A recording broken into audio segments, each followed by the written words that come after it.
Hello बेटा, आज की जो ये छोटी सी वीडियो मैंने आप लोगों के लिए बनाई है उसमें आप लोगों को ये जानकारी देने की मैं कोशिश करूंगा कि जो इंटरनल असेसमेंट है, आप लोग जानते हो कि जो 100 मार्क्स का आपका एग्जाम है, 100 में से 20 मार्क्स आपको विद्यालय से आपके विषय के अध्यापक जो हैं वो आपको देते हैं। यानी कि अगर आप एसएसटी की बात करें तो आप सोशल साइंस के 20 मार्क्स आपके टीचर के पास हैं और वो टीचर आपको पूरा साल इवेलुएट करेगा, आपके बिहेवियर को इवेलुएट करेगा और आपको 20 में से मार्क्स देगा। आइए बात करते हैं कि वो 20 नंबर किस तरीके से आप लोगों को मिलते हैं।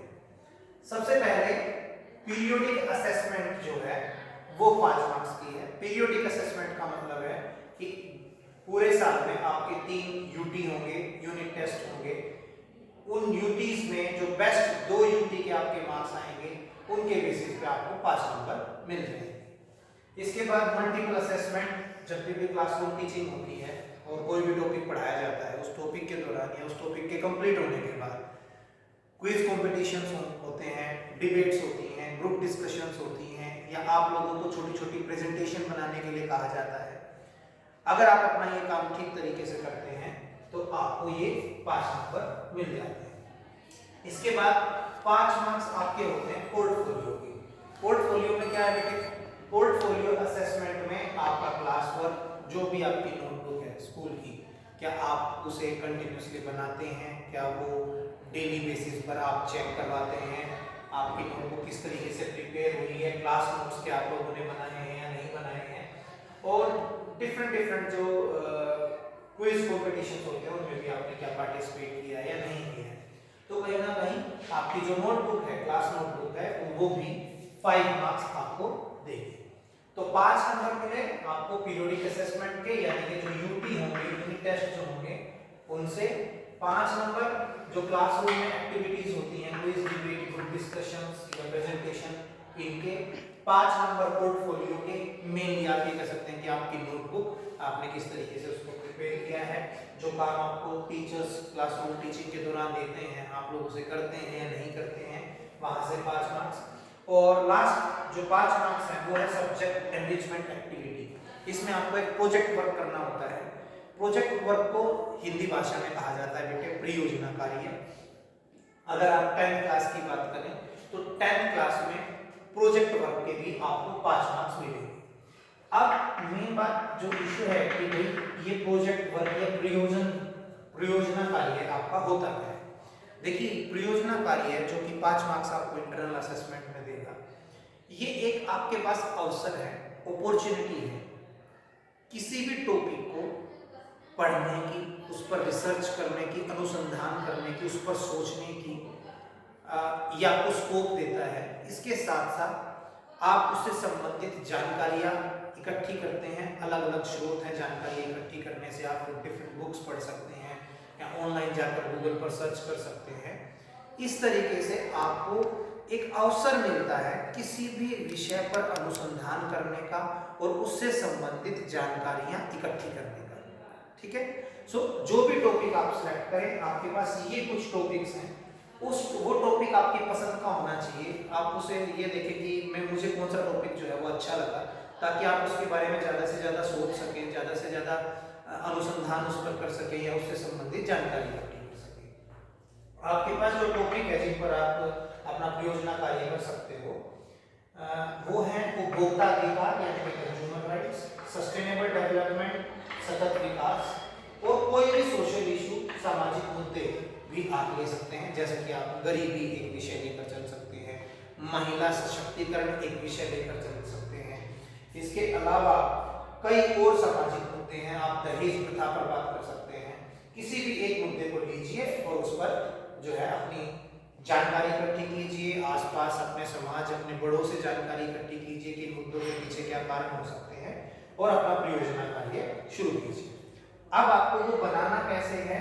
सबसे पहले परियोजना कार्य का विषय आपको चुन लेना है। इन विषयों में से कोई भी विषय आप चुन लीजिए। उसके बाद वो विषय जो आपने चुना है, उस विषय को चुनने के पीछे आपके उद्देश्य क्या है। कोई भी विषय ले लीजिए आप। मान लीजिए आपने गरीबी एक विषय लिया है, तो परियोजना कार्य का विषय क्या हो गया? गरीबी। उद्देश्य क्या है? आप गरीबी है क्या, ये जानना चाहते हो। किस व्यक्ति को गरीब कहा जाता है, किसको नहीं कहा जाता, आप ये जान पाएंगे। गरीबी के कारण क्या है, आप ये जान पाएंगे।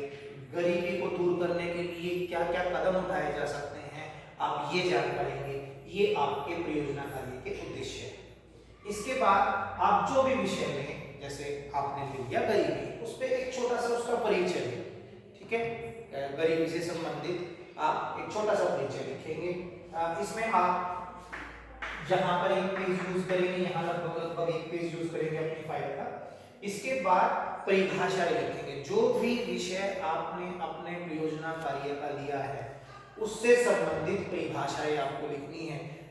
वही उदाहरण मान लीजिए गरीबी विषय लिया है, तो गरीबी है क्या, गरीबी को डिफाइन किया गया होगा, वहीं पर आप निर्धनता रेखा को परिभाषित करेंगे, तो वो डेफिनेशंस आप लिखेंगे। उसके बाद आप लिखेंगे आवश्यकता, कि इस विषय पर, जो भी विषय आपने लिया है, इसको पढ़ने की, इसको जानने की आवश्यकता क्यों है, इसका आपके ऊपर क्या असर है, समाज के ऊपर क्या असर है और देश के ऊपर क्या असर है, ठीक है। इसके बाद नेक्स्ट स्टेप में आप डेफिनेशंस में 1 से 2 पेज यूज कर सकते हैं, आवश्यकता में आप 1 पेज यूज कर सकते हैं। और उसके बाद आएगा इसका एक मेन कंटेंट, यानी कि जो भी विषय आपने लिया वहां पर सरकार की क्या भूमिका है, सरकार द्वारा बनाए गए क्या कानून है, क्या सरकार द्वारा उठाए गए कदम है, और कौन कौन सी जो संस्थाएं हैं वो इससे संबंधित है। जैसे कि आप गरीबी लेकर चलें तो आप देखेंगे कि वहां पर सरकार ने कुछ कदम उठाए होंगे गरीबी को दूर करने के लिए, जैसे कि बीपीएल कार्ड बनाना, जो खाद्य सुरक्षा प्रोवाइड करना, लोगों को मुफ्त शिक्षा मिलना, शिक्षा और स्वास्थ्य संबंधी सुविधाएं जो हैं वो सरकार द्वारा दी जाती हैं। तो ये सरकार द्वारा उठाए गए कदम हैं, क्या क्या कानून बने आप ये ले सकते हैं। इसके अलावा कौन सी संस्थाएं हैं जो उस विषय से संबंधित कार्य करती हैं, वो आप यहाँ पर जानकारी इकट्ठी करेंगे और आप उसके विषय में लिख देंगे। इसके साथ साथ वर्तमान परिस्थिति से तुलना आपको उस विषय में करनी है कि भाई जो परिस्थितियां आज से 20 साल 30 साल पहले थी, क्या उनमें कोई बदलाव आया है, उस विषय के आधार पर आपको ऐसा देखना है।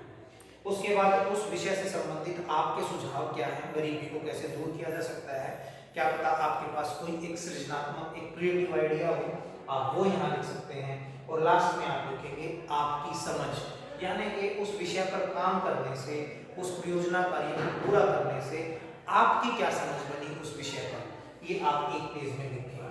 तो कहीं ना कहीं ये यहाँ जो है सरकारी नीतियों से संबंधित, यहाँ ये 3 से 4 पेजेस रहेंगे, कुल मिला के आपको 10 पेजेस में ये अपने जो परियोजना कार्य है उसे पूरा करना है। मैं फिर से एक बार बता रहा हूँ, परियोजना कार्य आपके पास एक मौका है, एक अवसर है किसी भी विषय पर अनुसंधान करने का या उस पर सूचना इकट्ठी करने का, ठीक है। कोई भी विषय लें, ये स्टेप्स के साथ आप अपनी छोटी सी एक 10 पेजेस की फाइल प्रिपेयर कर लीजिए, आपके पास अभी टाइम है, ताकि आप अपने टीचर के या अपने इंटरनल असेसमेंट के 20 मार्क्स से पूर्ण रूप से 20 मार्क्स प्राप्त कर सकें। ओके बेटा, तो आशा करता हूँ कि आप लोग अपना काम अभी कंप्लीट कर लेंगे। Thank you so much. जय हिंद, जय भारत।